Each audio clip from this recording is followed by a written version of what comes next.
अब 15 अगस्त 1947 को प्रधानमंत्री के रूप में मोदी जी तो नहीं थे, और ये कह रहे हैं कि जिन्होंने 15 अगस्त 1947 को उस समय वो सत्ता ली थी वो धृतराष्ट्र थे।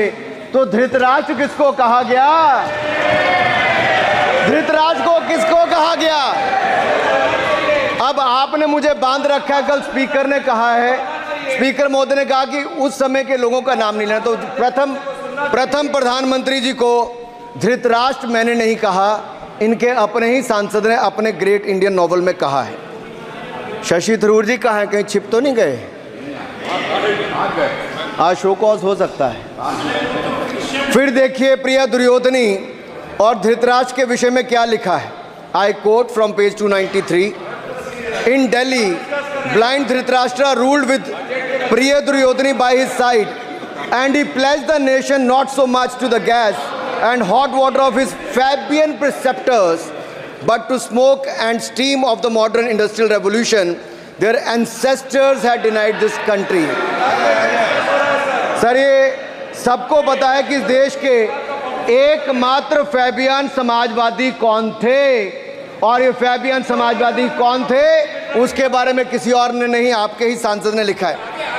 अरे वाह, इसमें तो आगे इमरजेंसी की चर्चा भी है, और जिसे इंदिरा गांधी जी ने थोपा था और इमरजेंसी के लिए उपयोग किया है। सौगत दादा, you are not Shashi Tharoor, please.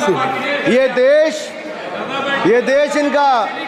इनकी यातनाओं का सर भुगत भोगी रहा इमरजेंसी के समय, और वो काला खंड, वो काला अध्याय वो देश कभी भूल नहीं पाएगा, जिसने देश के लोगों को कठिन शब्द इमरजेंसी के बारे में भी बताया। सर, तो हम चर्चा कर रहे थे द ग्रेट इंडियन नॉवल के अध्याय 7th बुक की, जिसमें प्रिय दुर्योधनी और उनके प्रिय पात्र शकुनी शंकर डे देश में आपातकाल लगाने की योजना बना रहे थे।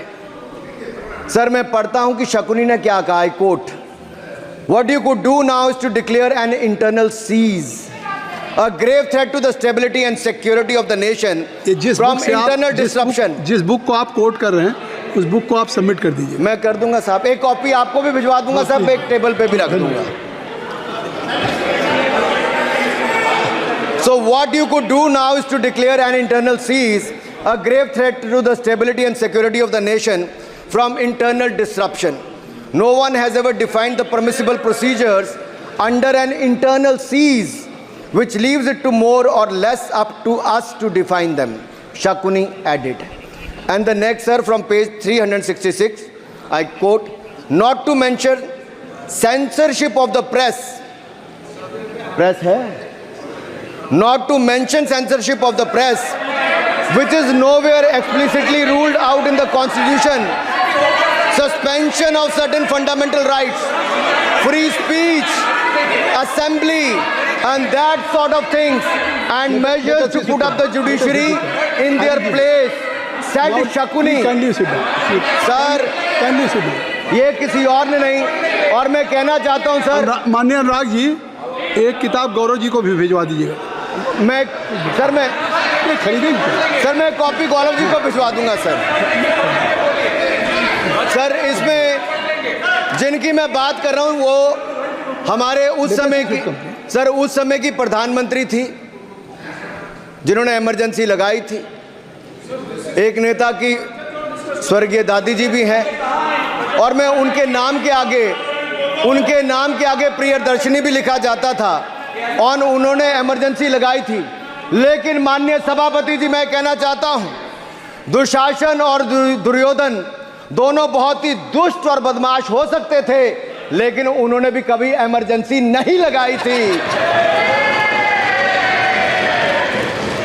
दुशासन और दुर्योधन दुष्ट भी हो सकते हैं, दुश्मन भी हो सकते हैं, बदमाश भी हो सकते हैं, लेकिन उन्होंने भी इमरजेंसी नहीं लगाई थी।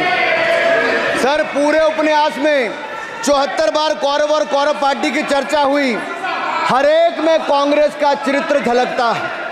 राहुल जी सदन में हजारों साल पूर्व हुए महाभारत की कहानी सुना रहे थे, मगर उनकी अपनी पार्टी के पढ़े लिखे एक विद्वान पूर्व मंत्री और सांसद आज के महाभारत की कहानी लिखते हुए बताते हैं कि कौन कौरव था, कौन शकुनी था, कौन धृतराष्ट्र था, कौन दुशासन था, कौन दुर्योधन था, कौन कर्ण था, जरूर पढ़िएगा।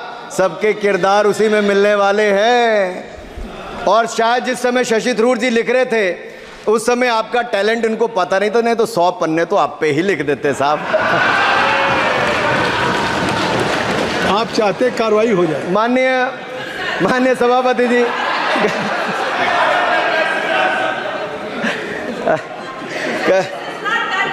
कल जब राहुल गांधी जी चक्रव्यूह पर बहुत ज्ञान दे रहे थे तो पीछे 2 लोग, कुमारी शैलजा जी और दीपेंद्र जी बैठकर मुस्कुरा रहे थे। अब शायद राहुल जी वो पीछे हंस तो रहे थे, लेकिन आप एक बात जरूर कर लीजिए,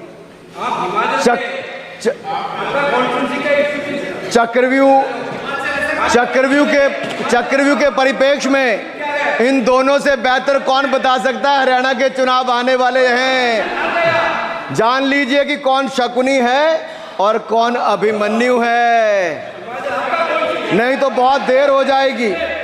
आपको एक और सुझाव है, और मैं इतना जरूर कहूंगा, आपने तो कई सारे चक्रव्यूह बनाने का काम किया सर, और जब उस समय किशोर अभिमन्यु पर कौरवों ने युद्ध नीति के विपरीत जाकर प्रहार किया था, तो मैं कुछ कहना चाहता हूं।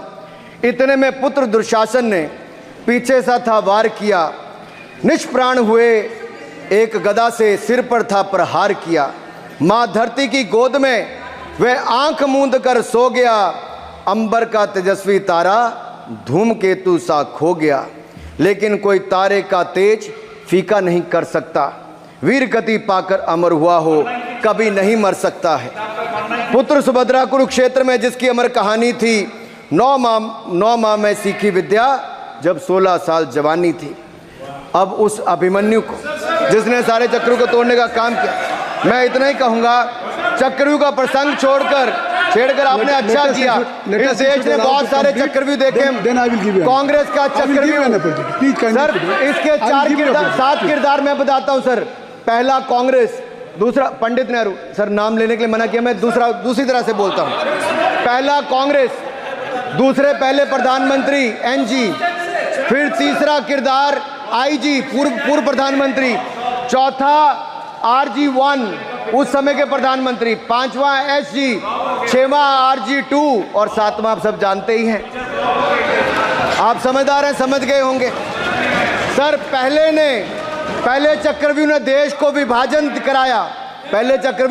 विभाजन कराया, और दूसरे जो एनजी उन्होंने देश को कश्मीर की समस्या दी और चीनियों को भारत की भूमि सौगात में दी।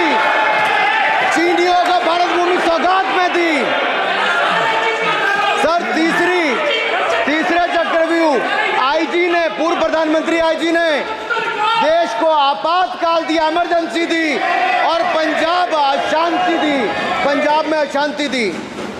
चौथे जो RG1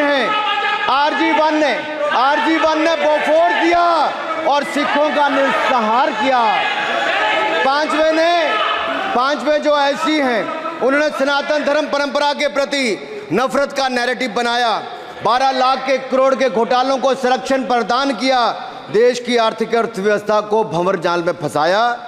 और छठे ठहरे आप, जिन्होंने पिछले 15 सालों में देश की राजनीति, संसदीय परंपरा और संस्कृति को इतना नुकसान पहुंचाया जितने कि ये बाकी 6 मिलकर चक्रव्यूह एक साथ मिलकर भी नहीं कर पाए। और रही 7वीं, उनका मैं नाम नहीं लूंगा, मैं इतना ही कहूंगा सभापति जी, 7 चक्रव्यूह ने मिलकर देश को गरीबी, भूखमरी, आतंकवाद, कट्टरवाद जैसे अनगिनत दुष्चक्रों में फंसा दिया था। देश को हमने इन आपके दुष्चक्रों से बचाया है, आजाद कराया और माननीय प्रधानमंत्री मोदी जी के नेतृत्व में विकास रथ को आगे बढ़ाया। आज दुनिया में भारत को 5वीं बड़ी अर्थव्यवस्था बनाया। आप जिस अभिमन्यु को घेरने की कोशिश पिछले 22 सालों से कर रहे हैं, गुजरात से लेकर दिल्ली तक, आपके योद्धा और आपकी सरकारें निपट गई, लेकिन आप उनको घेर पाए क्योंकि वो जनता के दिलों में बसे हैं। आज यहाँ 293 अभिमन्यु बैठे हैं, भले ही आपके पास कर्ण जैसे धुरंधर हो, शकुनी जैसे कुटिल रणनीतिकार हो, धर्म हमारे साथ है, धर्म हमारे साथ है। भले ही आपके पास नारायणी सेना हो, लेकिन स्वयं भगवान कृष्ण हमारे साथ है, स्वयं भगवान कृष्ण हमारे साथ है। हमारे साथ श्री रघुनाथ तो किस बात की चिंता शरण में दिखाया। माननीय सभापति जी, हमारे साथ श्री रघुनाथ तो किस बात की चिंता शरण में रख दिया जब मात, तो किस बात की चिंता। हमारे साथ तो जनता रूपी रघुनाथ है,